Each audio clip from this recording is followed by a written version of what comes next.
How's everyone doing today?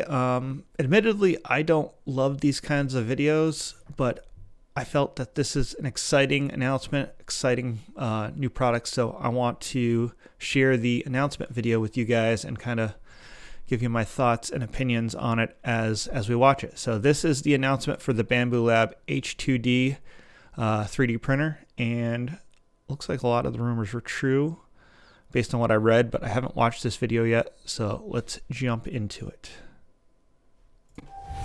Making is in our DNA.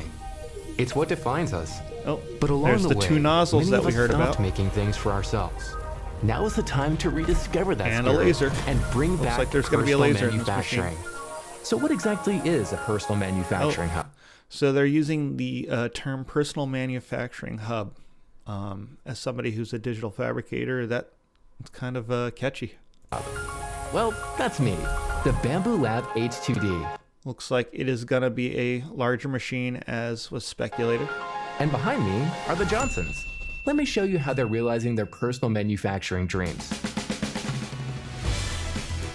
All right. Hey, Mr. Johnson. Got a garage with a bike shop. Looks like he's going to do something bike related, which I'm all for. What are you working on? I'm making a custom bike saddle and helmet. I need gear that's sturdy, comfortable, and perfectly fit to me. All right, let's talk shop. Okay, so bike saddle. I'm assuming they're doing a two material print here with a hard material and a soft material like a TPU. To make this Well, let's custom see. bike saddle, we're going to use my dual nozzle system. Oh, that's cool. So it's got wiping built right into the tool head. I can print with two different materials simultaneously. Actually, that might not be wiping. I think that's to prevent dripping. Yeah. Rigid and soft. Yeah, I was This right. means- So they're doing rigid and soft. So they have TPU running to one of the tool nozzles and a harder material like PETG running The to the saddle other can be nozzle. printed as a single piece with soft cushioning Curious built right how in. long something like that Now, onto our bike takes. helmet. Let's get your head measurements. Look how we were able to print the entire helmet all in one go. So I know this is just for demonstration purpose, but I'm curious as to what material they're using to make a 3D printed helmet impact resistant. I know part of that is in the engineering of it. Now, let's go make some reflective decals. I'll cut them perfectly to fit around your helmet. Hey, With me on the job, was that- you're getting the helmet was that like almost like a Cricut rolling cutter, or is that the laser? With me on the job, you're getting the helmet you've been waiting for. I think that was actually Let's like take a this for a physical ride. cutter versus a laser. Ride like the could be wind. wrong. But maybe don't go too fast. We're still figuring out how to 3D print Band-Aids. Hey Jane, what's up? All right, so this is kind of reinforcing that this is going to be a larger print volume machine.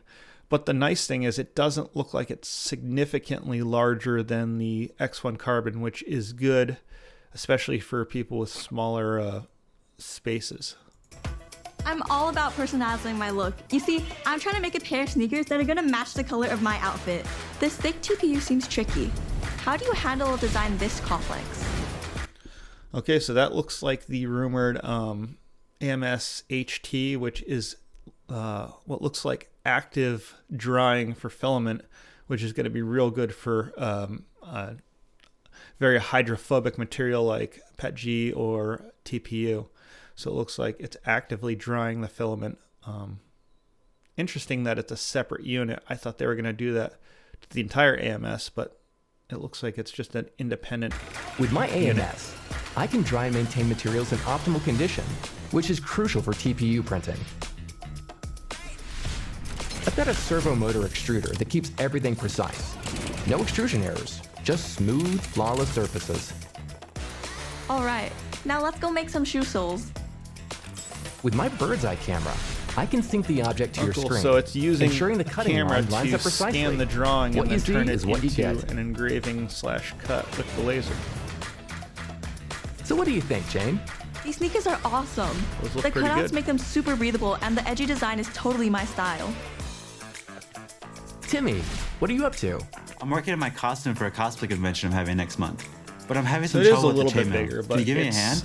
I'll like see what nowhere I can do. near as big as like The the costume's gonna T1 need a Pro large piece behind of me. chainmail. Thing's Even huge, bigger and than that's the printer only a bed. single material How do I machine. deal with these tricky supports?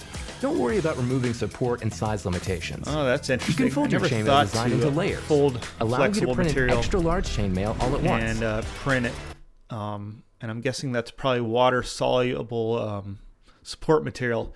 And you can do that with an existing Bambu Lab printer, but the fact that this is a dual nozzle system is going to be a lot faster because you're not going to have to purge between every single layer change and every single material change. Watch Yeah, as the there it is. supports Water dissolve in the soluble, water. That's cool. Ready for the finishing touches on this epic armor? But these pieces have a lot of curves. Can you still engrave on them? See that? So that's nice. That's one thing, like with a CO2 laser, engraving on curved surface is real tricky. And it looks like with this machine, it's got the intelligence to fluctuate the power when there's further distances between the laser head. Even on curved surfaces, I've got it handled. This leather will strap the whole piece together.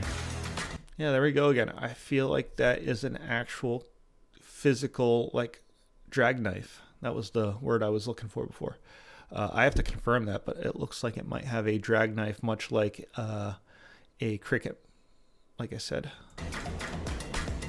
Looking sharp, Timmy. Don't forget who helped you crush the cosplay contest. Hey, Mrs. Johnson. What you crafting? It's my friend's birthday tomorrow, and I'm making a butterfly lamp and a wooden birthday card. All right, let's bring this butterfly lamp to life. We'll use my dual color nozzle to print in multiple shades. So with the dual nozzles, we can print two colors, two materials at a time without having to purge and change. I'm wondering how it handles when you use more than two materials, because obviously at that point you're going to have to do a purge. I'm guessing the software is probably going to optimize what material is going to the extruder heads so that it optimizes for speed and minimizes waste when it's using more than two filaments. Impressive. It switches between colors so smoothly. For the birthday, I'm wondering if it even uses the dual nozzles when you're doing more than two colors. I guess I don't see why it card. would. Let's use one of your drawings as the design. What about the laser? Is it safe? Don't worry, the laser-proof windows keep... Okay, so it looks like they have two different versions of the glass. The green glass indicates that this is a diode laser, and that's how it filters that blue light out to make it safe to look at. And then there's a non-tinted version, probably for the non-laser version of the you printer. safe while giving a clear view inside. I've got an adaptive air system that maintains air quality while cooling and ventilating during tasks. All right, so this is another cool thing. So with laser cutters, diode or CO2, you need ventilation so that you can pull the smoke and fumes out of your workspace and keep you safe. That typically requires ventilation outside of your workspace using a hose or some sort of filter device that's attached to the laser. It looks like this is all built into the machine, eliminating the need for any sort of external ventilation. So that's nice. It's reassuring to know everything's safe while I work. Wow, it's gorgeous. So that there looks like it's more than two material prints. I'm curious if that was printed as two separate pieces or multiple pieces, and what that looked like from a purge and time standpoint. This. Your friend's gonna love this gift. I think I'm gonna have to make one for myself now. With Bambu Lab H2D, rediscover the joy of making and turn your boldest ideas into reality. Welcome to the new era of personal manufacturing. So yeah, there's two different versions. So we have the laser version with the green glass, filters out that blue light for safety, and then the non-laser edition just has the clear glass. I'm wondering if they'll offer an upgrade kit with the filtered glass and the laser module, so that if you decide later on you want to upgrade your non-laser edition to a laser edition, I wonder if that's going to be an option. I haven't even looked at the site yet to see how they're selling accessories, if at all. Actually. All right, so it looks like we're just going through a recap. So let's talk about this. So we've got the laser module, laser version, like was speculated, larger build volume, I didn't see a number there. I might have just missed it. But the speculation was over 300 millimeters in every direction. It looks like it based on just the footprint of the machine. We've got what looks to be a drag knife for cutting cardboard, leather, paper. I'm not 100% sure if that's the case, or if the laser was just really close to the material. That's typically not the case when laser cutting. So that's why I think it's a drag knife. They didn't really specify in the video, but if it is, that makes this machine have some Cricut style functionality, which is kind of cool for cutting materials that you might not want to cut with a laser. Then we have the humidity, the active drying of filament with the AMS HT, which ended up looks like it's a separate module from the AMS2. So that's cool. So it looks like we have a lot of new tech and upgrades in this machine, which is exciting.